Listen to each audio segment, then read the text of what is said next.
ರಾತ್ರಿ ಸುರಿದ ಭಾರೀ ಮಳೆಗೆ ರೈತರ ಜಮೀನುಗಳು ಜಲಾವೃತಗೊಂಡು ಸಂಕಷ್ಟದ ಪರಿಸ್ಥಿತಿ ನಿರ್ಮಾಣವಾಗಿದೆ.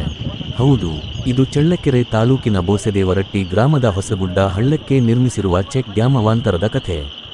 ಹಳೆಯ ಚೆಕ್ ಡ್ಯಾಂ ತೆರವುಗೊಳಿಸಿ ಹೊಸದಾಗಿ ನಿರ್ಮಿಸಿರುವ ಚೆಕ್ ಡ್ಯಾಂನ ಗೋಡೆ ಎತ್ತರ ಹೆಚ್ಚಿರುವುದರಿಂದ ನೀರು ಸರಾಗವಾಗಿ ಹರಿಯದೆ ರೈತರ ಜಮೀನಿಗೆ ನುಗ್ಗಿ ಜಲಾವೃತಗೊಳಿಸಿದೆ ಎಂಬ ಆರೋಪ ಕೇಳಿಬಂದಿದೆ. ಮಳೆಯ ನೀರು ಜಮೀನಿನೊಳಗೆ ನುಗ್ಗಿ ಭೂಮಿ ಕೊರೆದು ಫಲವತ್ತಾದ ಮಣ್ಣನ್ನೇ ಕೊಚ್ಚಿಕೊಂಡು ಹೋಗುತ್ತಿದೆ ಎಂದು ರೈತ ಪಾಪಯ್ಯ ಆಕ್ರೋಶ ವ್ಯಕ್ತಪಡಿಸಿದ್ದಾರೆ. ಒಂದೇ ಮಳೆಗೆ ಈ ಪರಿಸ್ಥಿತಿ ಎದುರಾದರೆ ಇನ್ನು ಮಳೆಗಾಲ ಪೂರ್ತಿ ನಮ್ಮ ಗತಿಯೇನು ಎಂದು ರೈತರು ಆತಂಕ ವ್ಯಕ್ತಪಡಿಸಿದ್ದಾರೆ.